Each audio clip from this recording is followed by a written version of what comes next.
If your hair has gotten thinner over the years, I need you to hear this. It's not your hair that's the problem. It's probably your haircut. That's right. The style you're wearing right now could be the exact reason your hair looks flat, flimsy, and see-through at the roots. But here's the good news: with the right cut, thin hair can look thick, full, and healthy again. No extensions, no expensive treatments, no magic potions required. Today I'm sharing 7 haircuts that instantly make thin hair look twice as thick after 60. And honestly, tip number 4 is the one hairstylists don't talk about enough. So stay with me, because your next haircut could completely change how people see you. Hey there, and welcome back to Timeless Style After 60. If this is your first time here, I'm so glad you found us.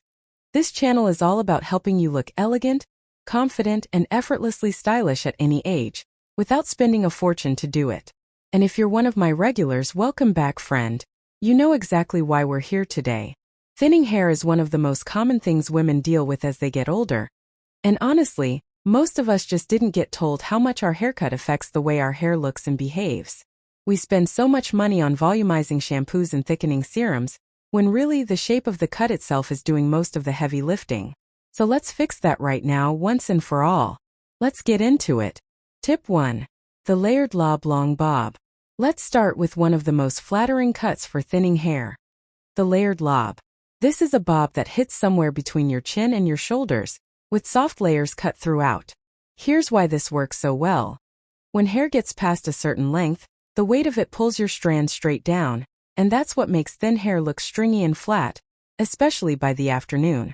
But when you cut it shorter, around collarbone length, and add layers, the hair doesn't have that heavy pull anymore. It naturally springs up and out, which instantly creates the illusion of volume, even on a day when you haven't washed it. The biggest mistake I see women make with this cut is going in and asking for just a trim. A trim keeps the same length and the same weight, which means you're still fighting against gravity every single day. If you keep your hair long simply out of habit, I understand. A lot of us feel attached to length because it reminds us of how we wore our hair when we were younger. But length isn't doing your hair any favors anymore. Ask your stylist specifically for a lob with internal layers, not just layers cut at the very ends. Internal layering means the shorter pieces are hidden underneath the top layer, which builds volume from the inside without changing your overall shape too dramatically. And here's a styling tip to go along with it. Request that the layers start around your cheekbone, not lower down near your jaw, because that's what gives you that lift right at the crown and around your face. When you blow dry it, use a round brush and dry your roots in the opposite direction they naturally fall. That one small habit can double the volume you get from this cut. Tip 2. The textured pixie. Now, I know pixie cuts can feel scary if you've had long hair your whole life. A lot of women worry it will look too severe, or that it will age them. But hear me out, because a textured pixie is genuinely one of the single best things you can do for thin hair. Short hair simply has less distance for gravity to work against it, which means it holds volume so much better than long hair ever could. And it also tends to look thicker in photographs because there's less flat surface area for light to reflect off of. The key word here is textured. A blunt, flat pixie can actually look thinner, not thicker, because it has clean, solid lines that show every gap in density. You want your stylist to use texturizing scissors or a razor to create movement and separation throughout the cut. This gives the illusion of more strands than you actually have, almost like the hair is layered on top of itself in little pieces rather than lying in one flat sheet. A common mistake is going too short at the sides and leaving too much length on top without any texture. That combination can look unbalanced and can actually draw attention to thinning at the crown instead of hiding it. Ask for texture, especially at the crown, since that's the area most women notice thinning first. And don't be afraid to ask for a slightly longer pixie if you're nervous about going short. Even an inch or two of extra length on top gives your stylist more to work with for texture and movement. Tip 3. Shoulder length shag with curtain bangs. This next one is honestly one of my favorites, and it's having a real moment right now for women over 60. The shag haircut, paired with curtain bangs, creates volume in all the right places at once. The layers throughout a shag are choppy and uneven on purpose, and that texture tricks the eye into seeing way more density than is actually there, because your eye can't quite tell where one layer ends and another begins. Curtain bangs are the secret weapon here because they frame your face and draw attention upward and outward, away from any thinning you might have near your part line or hairline. They also soften your features beautifully, which is a nice bonus. When you're asking for this cut, be specific and say you want shaggy layers, not just layers, because there's a real difference. Shaggy layers are choppier and less uniform, cut at different lengths throughout, and that's exactly what creates texture and volume. A mistake I see often is stylists making the layers too smooth and blended, which ends up looking more like a regular layered cut instead of a true shag with real movement. One more tip. This cut looks best with a little bit of texture spray or dry shampoo worked through it. You don't want it too sleek or polished because that flattens the very texture you're trying to create. Now, if you're finding this helpful so far, do me a quick favor, hit that like button. It genuinely helps this video reach more women who are dealing with the exact same thing you are. And if you haven't already, subscribe to the channel, because every week I'm sharing more tips just like this to help you feel confident and put together without spending a lot of money. Drop a comment too and let me know which haircut you're most excited to try. I read every single one and I love hearing from you. Tip 4. The asymmetrical bob. Okay, this next tip is the one I mentioned earlier, and it's one hairstylists don't talk about nearly enough. An asymmetrical bob, where one side is slightly longer than the other, does something really clever. It breaks up the symmetry of your face and hair in a way that makes your brain register more volume and dimension than a perfectly even cut would. It's a bit of an optical illusion, but it works incredibly well. This works especially well if you tend to part your hair the same way every single day, because that constant part can create a visible thin line at your scalp over time, sometimes called a widening part.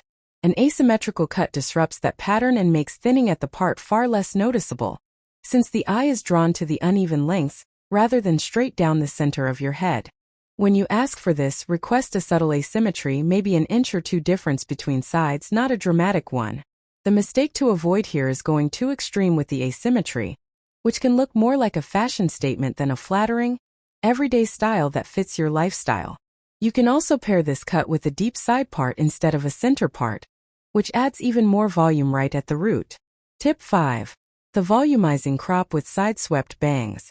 This next haircut is a game changer, especially if you're someone who's noticed thinning right around your hairline or temples. A short crop with side-swept bangs works beautifully because the bangs are cut at an angle rather than straight across, and that angled line naturally covers any sparse areas near your forehead without looking like you're hiding anything at all. The volume in this cut typically comes from the crown, where the stylist leaves a bit more length and texturizes it, so it can be styled upward and back. Here's a common mistake. A lot of women ask for bangs but then blow-dry them flat against the forehead out of habit. That defeats the whole purpose of the cut.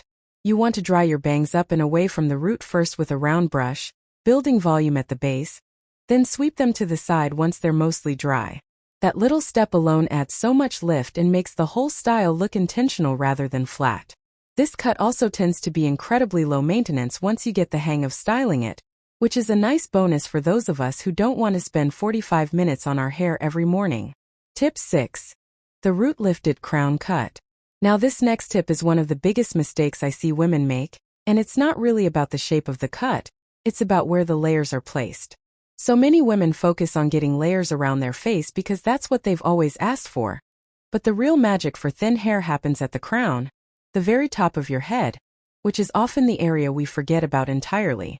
A root-lifted crown cut means your stylist creates shorter, more textured layers specifically at the crown area, which allows that section of hair to stand up and away from your scalp instead of lying flat against it. This is honestly one of the most underrated changes you can make, and it works with almost any length, whether you're wearing it short or keeping some length in the back. If your stylist only ever cuts layers around your face and never touches the top of your head, that's likely why your hair still looks flat even after a fresh cut and a good blowout. Next time you're in the chair, specifically ask them to focus on lifting the crown, and consider a light volumizing mousse applied at the root, right after washing, to help maintain that lift between salon visits. A root clip while your hair air dries can also make a big difference if you have a few extra minutes in the morning. Tip 7. The blunt cut with micro layers. Don't miss this final tip because for a lot of women it makes the biggest difference of all. This one might surprise you. Sometimes the answer isn't more layers, it's fewer. A blunt cut, where the ends are cut straight across rather than heavily layered, can actually make thin hair look thicker because it creates a solid, dense line at the bottom of your hair instead of wispy, feathered ends that taper off into nothing and disappear. The trick is pairing that blunt line with microlayers only at the very top near the crown so you still get some lift and movement without sacrificing that thick-looking edge at the bottom. This is a great option if you've tried heavily layered cuts before and felt like they made your hair look more broken up and thin rather than fuller and more solid. The mistake here is going blunt all over with zero layering anywhere, which can look a little stiff and heavy, almost helmet-like. You want that combination: blunt ends for density, subtle layers up top for lift and movement. It's a balance, and when it's done right, it's one of the most flattering cuts for thin hair that nobody really talks about. So there you have it, 7 haircuts that can genuinely make thin hair look twice as thick after 60. To recap quickly: the layered lob and textured pixie work by shortening the length so gravity has less pull on your strands. The shag with curtain bangs and the asymmetrical bob use clever texture and broken symmetry to create the illusion of density where you need it most. The volumizing crop and root-lifted crown cut target those trouble spots at your hairline and crown specifically, the 2 areas women notice thinning first.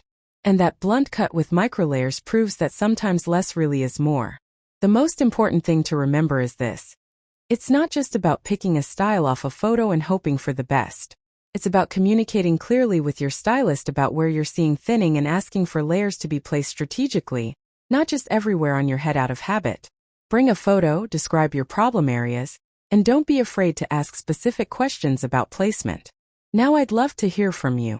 Which one of these haircuts are you going to try? Or have you already had one of these and loved it? Let me know in the comments below.